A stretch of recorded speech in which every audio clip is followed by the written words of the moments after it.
Ready to break free from algorithms, vanity PR, and money-sucking ads? My name's Larissa Werstiak, and I've learned in 7 years of jewelry marketing that content is the crown jewel. My agency, Joya, takes a holistic approach, leading with laser-focused storytelling, impactful content creation, and strategic content distribution. This method has worked for the solopreneur as well as the multi-million-dollar company, and now I'm sharing these systems and tactics with you.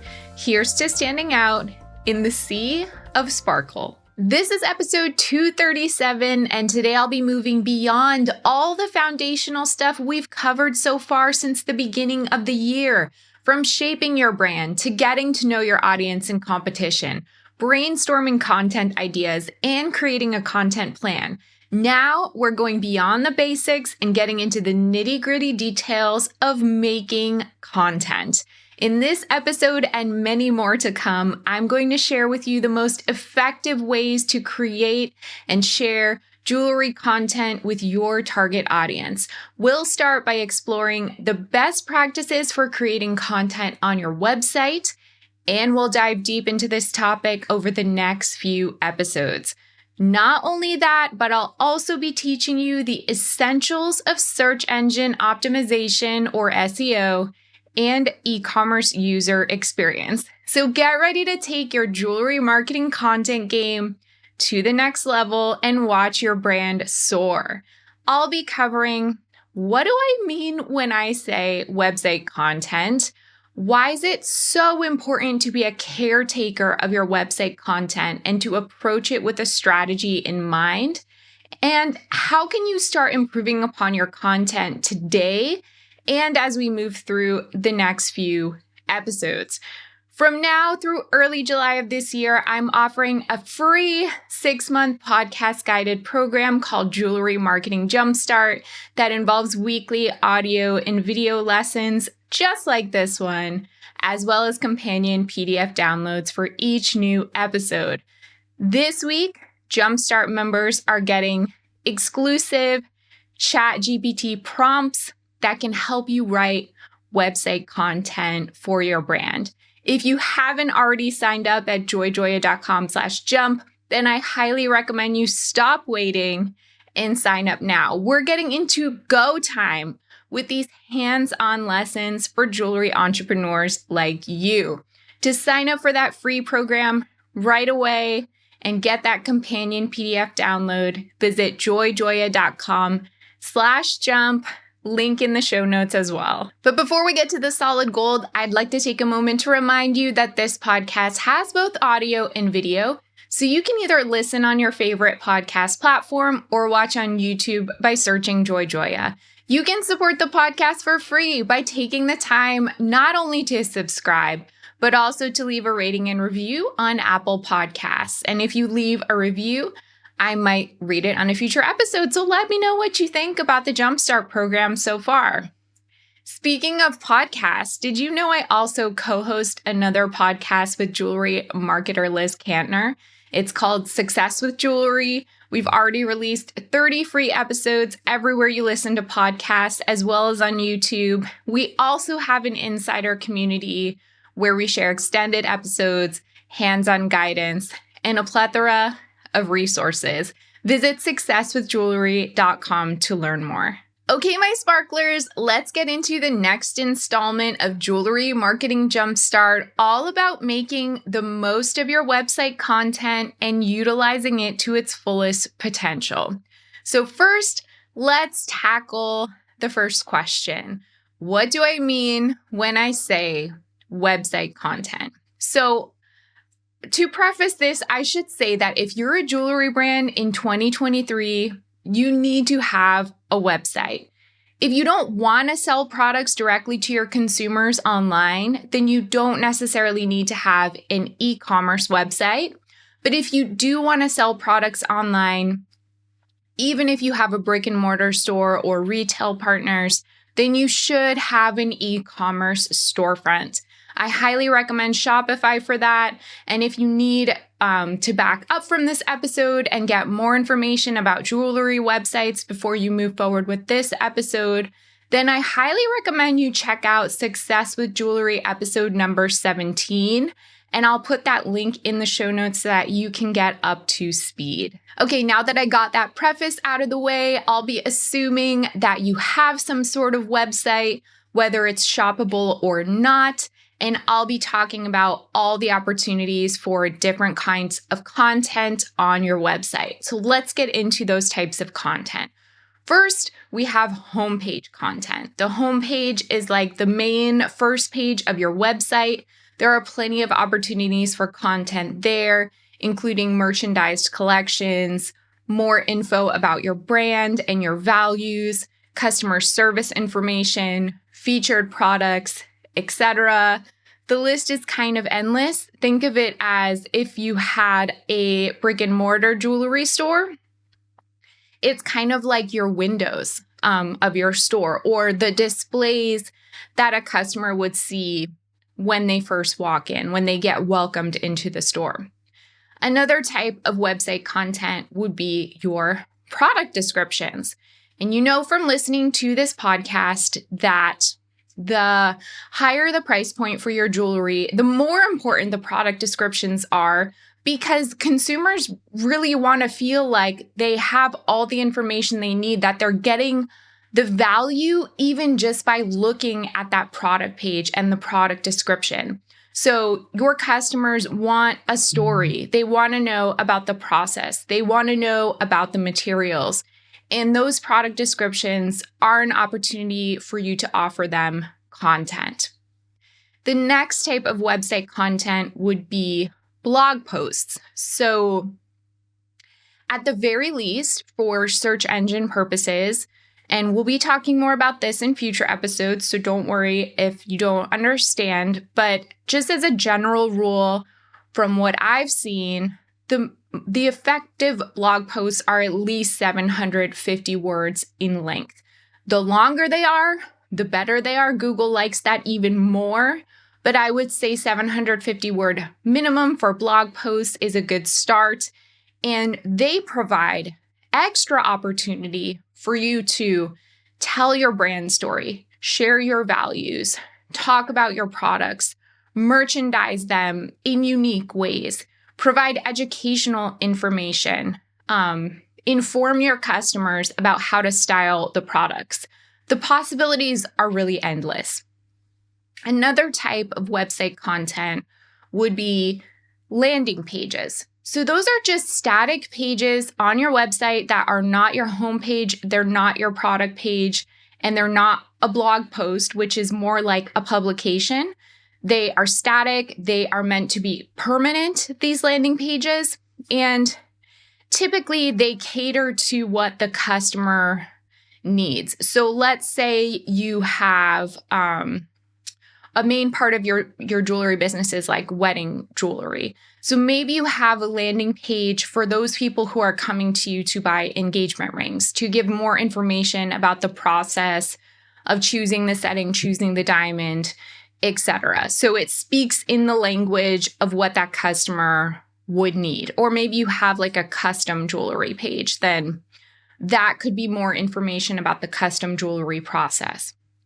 Another type of website content would be educational resources. So if you do sell products that require like a lot of educating of the consumer, again, wedding jewelry would be one, even if you just sold diamond jewelry or a special type of colored gemstone, or if you had a proprietary process that you needed to like educate the consumers on, having a library, educational resources on your website could be really useful, not just for search engine purposes, but as something you can just direct people to when they have questions or they need more information. And then finally, another type of website content would be the search engine content that's specifically for Google. And those are your page titles and your meta descriptions of the pages. And again, if that sounds foreign to you, don't worry, we'll get more into that. But I'm just listing it here as a type of website content that you can take advantage of and optimize. So now that we got the different types out of the way, I want to talk about why is it so important to be a caretaker of your website content and to approach it with a strategy in mind. Why am I harping on this basically? All right, I got 8 reasons for you. So let's talk about why website content is so important. 1, it demonstrates that you have an understanding of your target audience and gives you an opportunity to speak to them in a voice that resonates with them and that they'll understand. 2, it can support an excellent online shopping experience by guiding the website visitor to the place they want to go. So you can think of this again, as I just used the metaphor of the storefront and the windows and coming into the store. You can think of your website content as the salesperson who's welcoming someone into the store, even though there's no person there. So the content can kind of substitute for that lack of the in-store experience and really help the customer through their shopping journey.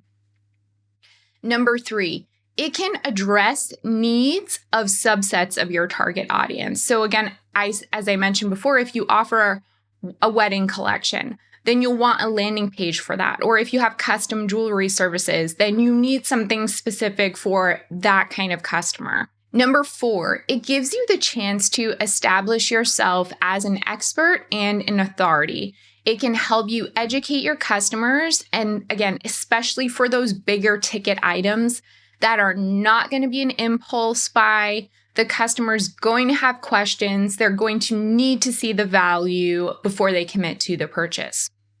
Number 5, it gives you so many opportunities to tell your brand story in a number of ways across a number of touch points and really enforce that for your target audience.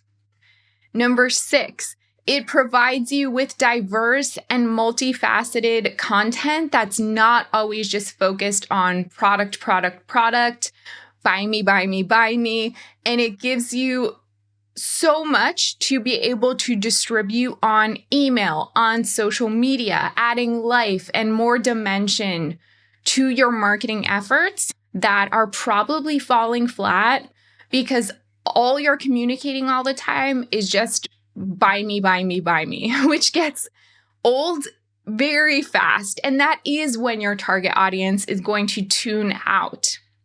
Number 7, it serves as the foundation for all your messaging. So you can write it once and then you're done because you can repurpose it. You can take bits and pieces of it and share it elsewhere, like in email and on social media, as I just said. And then number 8, I saved this for last because though it's important, it's not the primary benefit or goal. It's almost like a side benefit, search engine optimization or SEO. This content can help you get found by the people who are looking for you in Google. Okay, tangent alert. I'm going to go on a really quick tangent. I think this is relevant. Okay, so here's a quick note about blog post, which I mention as a type of website content, because I do get a lot of pushback from jewelry brands when I tell them that blog posts are a must-have form of website content. So one listener, let's call her Jay. I know she's listening to this and she knows who she is, so hi. Recently asked me, Larissa, do we really need to blog? Do people actually care? And do they read it? Well, I have an answer for you. And what my answer is that I think you're actually asking the wrong question. Because if you come to content creation with the attitude of, do I really need to do this and will people care? And then after you ask that question and you do it and you check off a box begrudgingly and say, yeah, I did it, then yeah, it's not going to be good. Your target audience is going to see through the fact that what you're doing is a chore for you. So instead, I would invite you to see blogging as an opportunity to share your story, create a rich foundation of content that can be repurposed and shared in other places, and boost your search engine presence. Then that's a much better way to approach this marketing task. You need to be excited about what you're saying, and you need to see blogging as an opportunity to expand the story beyond the limited scope that you are already able to do, so that your target audience is also excited about that too. And you need to continually find ways to make your brand story and your products exciting. And the blogging can be a practice in that, and a practice in sharing stories with your audience that you can then repurpose in your email and your social media, so that, again, it's not just buy me, buy me, buy me all the time, which makes me want to tune out and delete your email or skip over your Instagram post. And at the end of the day, it honestly doesn't matter if people do or don't read the blog post. That is beyond the point. And I can give you a specific example of why I think that's true. So I help maintain a blog for one of my clients. And over the course of doing this for a few months and being strategic in how we tell the story, the merchandising that we do in the blog posts, we've been able to secure a number of really strong Google search rankings just with the blog posts alone that are bringing new search traffic to the website that they were not getting before. And even if those people don't actually read the post, they found a gateway to the brand and the website.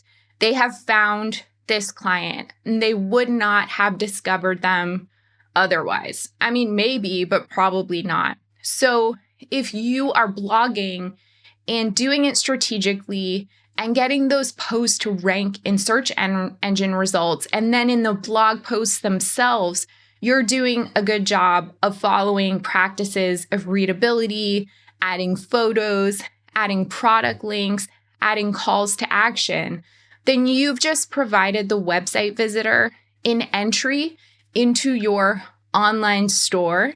And the best part is since they were already on Google looking for what you have to offer, this is a high intent website visitor. And at the very least, if you have your email marketing pop-up set up and it has a compelling call to action, they will sign up for your emails and you will have gained someone with interest in your brand. So my point of this tangent is I would suggest changing your mindset about website content like blogs and seeing it not as a checkbox on a marketing list, but instead as a great opportunity to share what you have to offer and to attract the people who are, and this is the key, the people who are looking for you. Give them entry to your online store. Okay, that's the end of my tangent. Let's keep going. So how can you start improving your existing content today and as we continue to move forward through the next few episodes? First, I want you to review the content audit you did from episode 231. When it comes to website content, what was missing? What was lackluster? Where were the opportunities? Make sure to plug those ideas into your Google Sheet content plan. That was the last episode, as well as into Asana, so you have accountability for updating the existing assets and adding new ones. If you came up with some great ideas, please make sure there's an action plan to put those into place for your content, because great ideas are pretty much useless unless you have a plan to enact them. So you've already performed a master content brainstorm, but I'd suggest doing a more micro brainstorm just for blog content. So what do customers ask you the most? What are the pillars of your brand and your values? What do you wish people could know about your products and services that they don't already know? How could you educate them or give them tips for styling your products? Make a list just for that, and then take care to populate your content plan with space for writing blog posts at least once per month and at least 750 words for each blog post. Then, what are some of the key words and phrases that people would search in Google to find you? Think of things that aren't too generic, like, say, engagement rings, kind of generic, but also not so niche that people wouldn't even think of it or know what it is. Be sure to also cover those keywords and phrases with blog post topics if possible. Then you want to familiarize yourself with tools that can help streamline your content creation process, like ChatGPT, for example. I have a video on my YouTube channel about this. I'll link that in the show notes so you can watch it if you're interested. But don't worry, I'll be talking more about it in future episodes. It's a tool that can help you with product descriptions, blog posts, and homepage content. And if you hate writing, you just hate it, or you're not good at it, then invest in a copywriter who can do this for you because it's important. Or you can find someone who's good at using ChatGPT, but then punching up that first draft to match your brand voice. Okay, that's it for now. Much more to come in future episodes, especially about SEO. Go to joyjoya.com/jump for additional information, action items, and exclusive ChatGPT prompts that you can enter into the tool to help you with that content creation process. Before we get into the goldmine, as well as my news roundup, I want to share a case study of a brand that I think embodies what I talk about in this podcast. All right, let's get into the case study. These are my thoughts about how I'd apply the lesson to a jewelry brand in the wild. So let's talk about the brand Marla Aron. I'm sure you've heard of this fine jewelry brand that's known for their locks, highly collectible, very covetable. So I think they do an awesome job with their website content, especially with capturing a very specific voice and helping the customer through the buying journey. So on the Marla Aron site, which I'll link in the show notes, on the homepage, there's this really great little paragraph that guides the customer through this process of how to get a lock and a chain and put it all together and kind of create your own look. So it says, let's begin. You can take a lock and put it on a chain or try a strand and then add some charms. And maybe you want a ring, perhaps start with an earring. The choices are infinite, but wait, there are also completed pieces. And each one of those product categories in that little blurb have a link. So you can look at that and click on where you want to start, kind of choose your own adventure, what interests you, and then click to that category page. So I really like that it's friendly, a call to action, and kind of makes the process less overwhelming.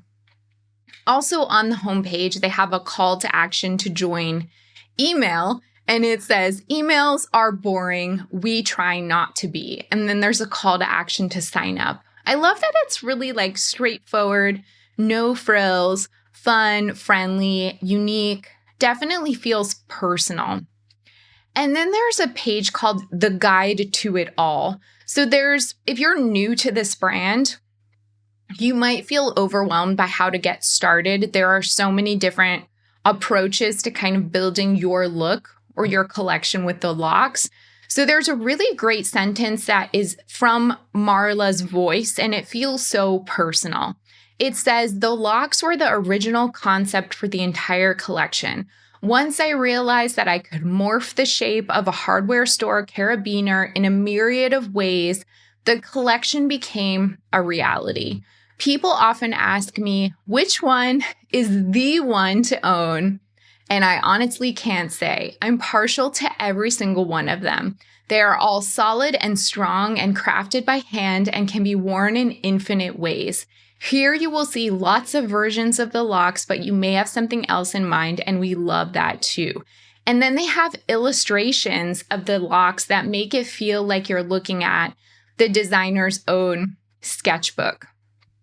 Also, if you go to the product pages, the description is quote, and it says in Marla's words. So just one example I found, in Marla's words, quote, "This lock was created based on my rope drawings when I felt the need to create a more textured and chunkier lock. The closure mimics a tightly wrapped coil of rope." I love that there's this like short little blurb that comes from Marla, shares the design inspiration, gives a really personal take on the product. My only gripe about this website is that they don't have a blog, and I feel like they actually are missing so many opportunities to show how to style, to merchandise the products in different ways. So that's my only complaint. I just want to share this as a great example of utilizing website content. What do you think about the Marla Aaron website? Let me know in a podcast review or YouTube comment. All right, let's get into the gold mine. This is a segment of the podcast that's a more personal, heartfelt, honest take from me about topics like entrepreneurship, mindset, growth, success, etc. This week's episode is all about confirmation bias and how it's potentially holding you back from achieving your marketing goals. Back in 2022, in episode 212, I'll link that in the show notes if you want to go back to it, I did an episode all about cognitive biases in marketing. It's really interesting if you want to catch up and hear that one again. Basically, a cognitive bias is just a tendency our brains have. Life in the world is really complicated, so our brains, in an effort to help us, try to simplify things. So to do that, our brains process information through a filter of our own personal experience and preferences. On one hand, it's like a coping mechanism that protects us from overwhelm. But on the other hand, it could really be limiting and keep us from seeing truths or paths forward, or even what's best for us and for our businesses. We all have cognitive biases, so don't be ashamed, but it's good to be aware of them. So confirmation bias is one type of cognitive bias, and I'll just share the definition from Psychology Today so I don't butcher it. Quote, "It occurs from the direct influence of desire on beliefs. When people would like a certain idea or concept to be true, they end up believing it to be true. They are motivated by wishful thinking." End quote. I see this so much with marketing, especially when new technologies get introduced or there is change. Naturally, people don't want to have to learn a new technology or a new approach. Nobody likes change. So instead of accepting that change is coming, we often convince ourselves that this new thing must suck or it's not for me. And that way, by telling ourselves that, we can sneakily avoid having to deal with it. Lately, I've been seeing this a ton with AI technology as it relates to marketing and business. I think people are kind of scared of AI, and there are definitely some scary unknowns about it, for sure. But it's a train that we're not going to be able to stop. It's here, so it's really in our best interest to figure out how to make it work for us and reap the benefits, because there really are benefits. I think a lot of people are in denial about AI technology coming, or they're confused about it, or just tired of always embracing change in a digital world, so they don't want to learn about it. So the immediate reaction they have is, oh, this is terrible and it's not going to work for me. If you feel that way, that is a confirmation bias that you've created for yourself. And then to prove that confirmation bias, you will go and try the new tool or new technology with a chip on your shoulder and not really with an open mind or even a clue about what you're doing. And then you try it once, you don't get the result you want, you're not dazzled by it. And then, ta-da, you've confirmed your bias. You say, I tried it and it sucks. It's kind of like the little kid who's really picky about food and has all of these self-made rules about the food they eat, like, I only eat sandwiches, I don't want to eat any other food, and I definitely won't eat vegetables because they're all gross. And the parents are trying to convince the kid, like, Max, we'll let you eat some ice cream if you just try the vegetables, please. So the kid's like, fine, mom and dad, I'll try the vegetables. And he goes into the fridge, takes out a raw broccoli bunch, takes a bite out of the raw broccoli bunch in front of his parents and says, this is disgusting, but mom and dad, I did it. I tried it. Now, where's my ice cream? Now, obviously, that's gross. Obviously, the kid had a confirmation bias about vegetables. He went into it knowing that he wasn't going to like it and then did the absolute most possible way to consume the thing he knew he wasn't going to like, to prove a point and to prove to himself that he doesn't like vegetables and will be more likely to eat less likely to eat vegetables in the future. So obviously this example is very extreme, but you could be doing something similar with your business and your marketing by having this attitude and then confirming it for yourself by not really trying the thing in earnest. So my call to you is to try to be aware of your own confirmation biases and knowing that trying a thing once and coming to a grand conclusion about it is usually not sufficient. So please be open to things because they can help you and they can be good for you. And realize that getting a tool to help you is also many times about learning how to get the best result from it and not just expecting that it's going to deliver magic for you. And that does take time and effort. So tell me in a YouTube comment or podcast review if you can relate to this. Do you ever try things once and then think they're not for you? Is there any situation where you may have been trying to convince yourself and you realized you had a confirmation bias? I would love to know your thoughts. All right, let's get into the news roundup where I share 3 relevant articles related to jewelry or marketing. The first one comes from Insider Intelligence and it's called 4 Promising Use Cases for Generative AI in Content Marketing. So what is generative AI, first of all? It's a type of artificial intelligence technology that can help you or it can produce various types of content like text, imagery, and audio. So what are some of the best ways to use these generative AI tools like ChatGPT for your jewelry marketing content? According to a 2022 survey of marketers who are already using these tools, most are using them impactfully to optimize existing content. And I personally also love that the most. The reason I love using these tools to help me optimize existing content is because I can get a rough draft using some of the terminology, language, and words that I want to use, or even kind of get it close to the voice that I want to communicate. And then I can use ChatGPT to kind of help me take that to the next level, or give me some alternate options, or expand on it, or make it shorter. So you are giving it a prompt the best that you can, and it's kind of helping you take that to the next level. And there are some other ways to also be using this tool. So to repurpose your content AI can take an original piece of content and then create related pieces of content. So you can start with a blog post and then have it maybe distill email marketing copy from that or social media captions. You can also use it to help you personalize content. So you can take a piece of content and then have it rewritten in a voice that would resonate with your customers using terminology they'll understand.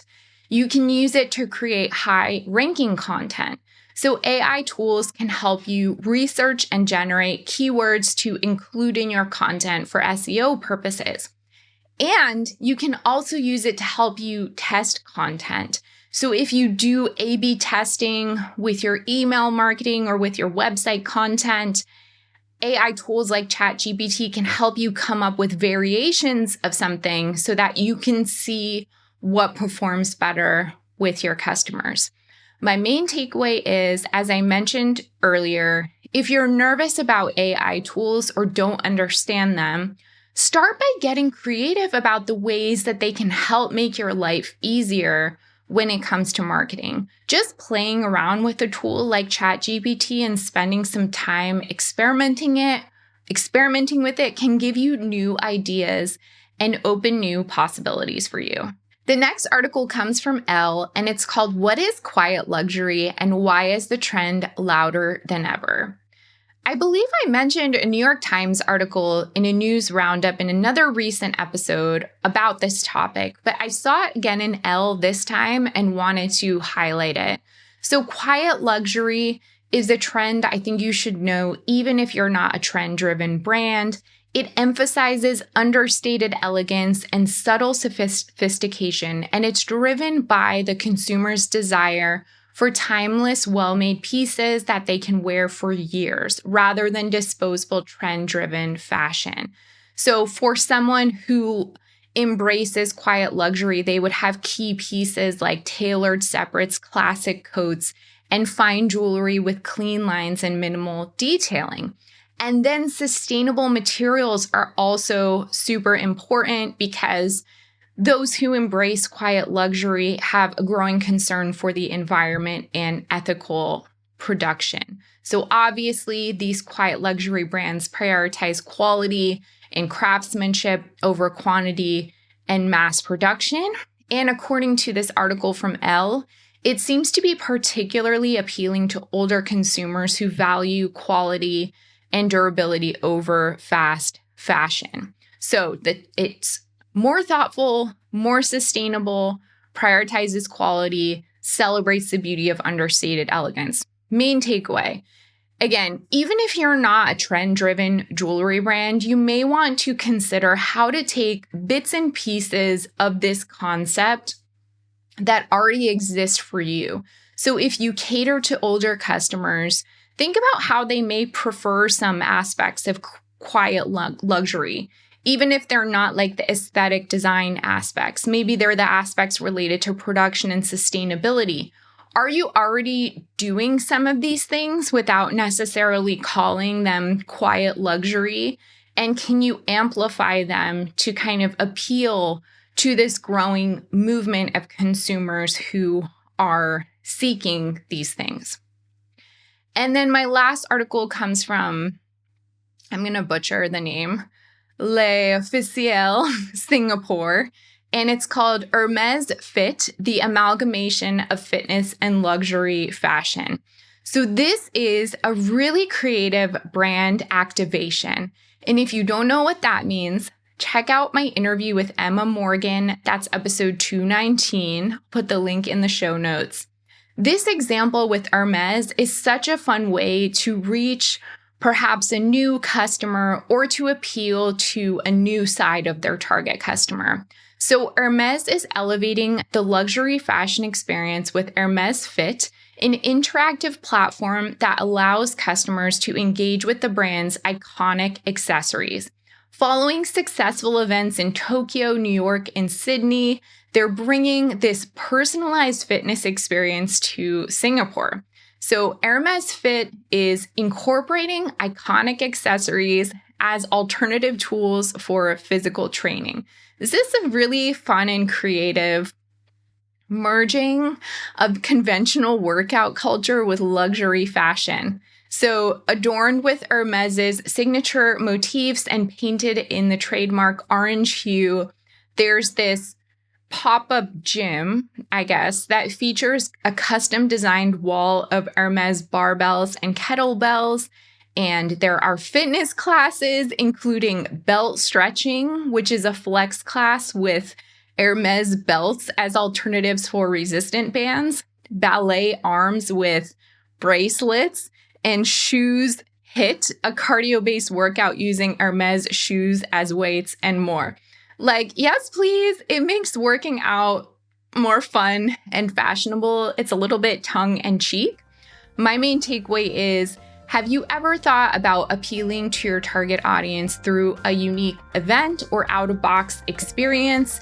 It may help people who already know your brand see it in a completely new light. And it can also help you introduce them to new products and collections. That's it for today. Did you have any questions about Jewelry Marketing Jumpstart? You can always email me, larissa@joyjoya.com. If you love this podcast, please share it with a friend who'd appreciate it. And don't forget to subscribe, as well as leave a review on Apple Podcasts. If you're completely new to digital marketing, then you'll want to purchase and read a copy of my book, Jewelry Marketing Joy. Visit joyjoya.com/book for more information.